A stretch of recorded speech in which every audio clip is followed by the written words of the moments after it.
La la la wo wo wo wo wo wo wo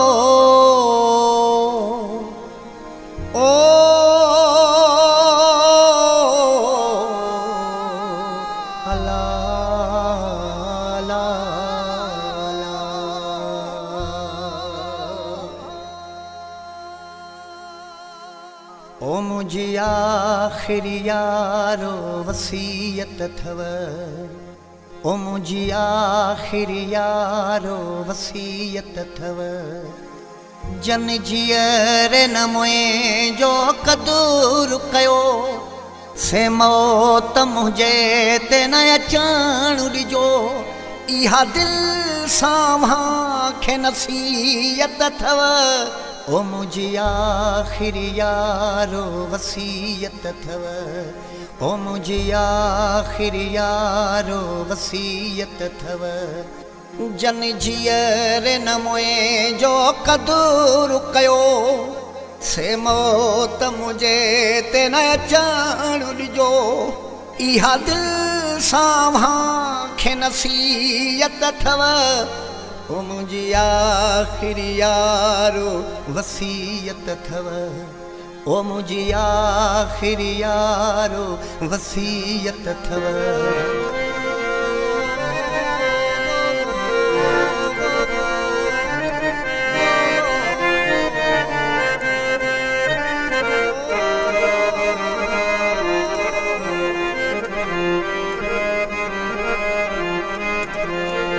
दुख सुख में सभ जो साथ ॾिनो पोइ बि मूंखे कयो थन ॾाढो किनो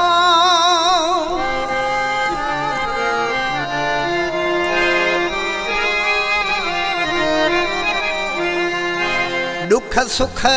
में सभ जो साथ ॾिनो पोइ बि मूंखे कयो थन ॾाढो किनो ॾिसी हाल लॻी मूंखे हैरत थव इहा दिल सां खे नसीहत थव ओ मुझी आखिरी यारो वसीयत थव ओ मुझी आखिरी यारो वसीयत थव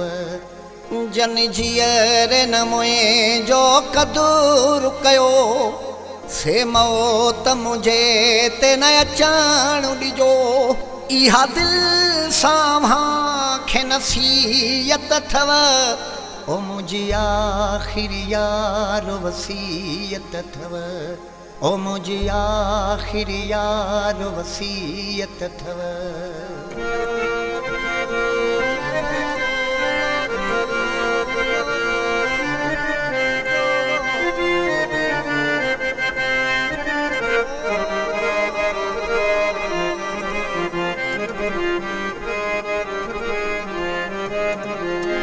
सच्चा रतो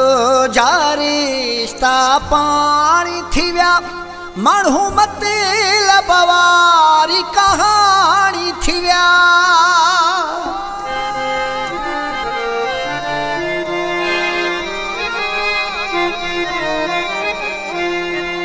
सच्चा रतो जा रिश्ता पाणी थी विया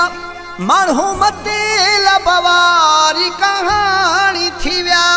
इहा ज़माने जी हाणे हक़ीक़त थव इहा दिल सां खे नसीहत थव ओ मुझी आखिरी यारो वसीयत थव ओ मुझी आखिरी यारो वसीयत थव जन जीअर न मुए जो कदुर कयो से मौत मुझे ते न अचण ॾिजो इहा दिल सां खे नसीहत थव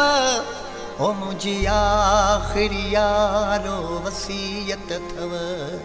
ओ मुझी आखिरी यारो वसीयत थव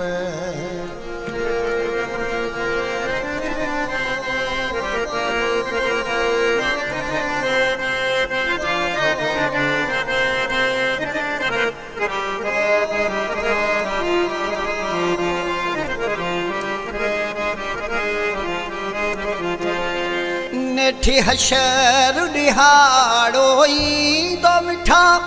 सभु रब जे आॾो थींदो कठा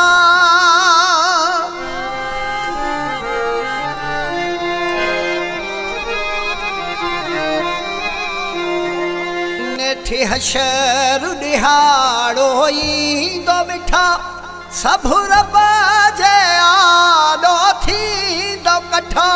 पोइ शबीर सिरोही जी नीयत अथव इहा दिलि सां मूंखे नसीहत अथव ओ मुंहिंजी आख़िरी यारो वसीयत अथव ओ मुंहिंजी आख़िरी यारो वसीयत अथव जन जीअर न मुंहिंजो क़दुरु कयो से मौत मुंहिंजे ते न अचणु ॾिजो इहा दिलि सां मूंखे नसीहत अथव ओ मुंहिंजी आख़िरी यारो वसीयत अथव ओ मुंहिंजी आख़िरी यारो वसीयत अथव ओ मुंहिंजी आख़िरी यारो वसीयत अथव ओ मुंहिंजी आख़िरी यारो वसीयत अथव।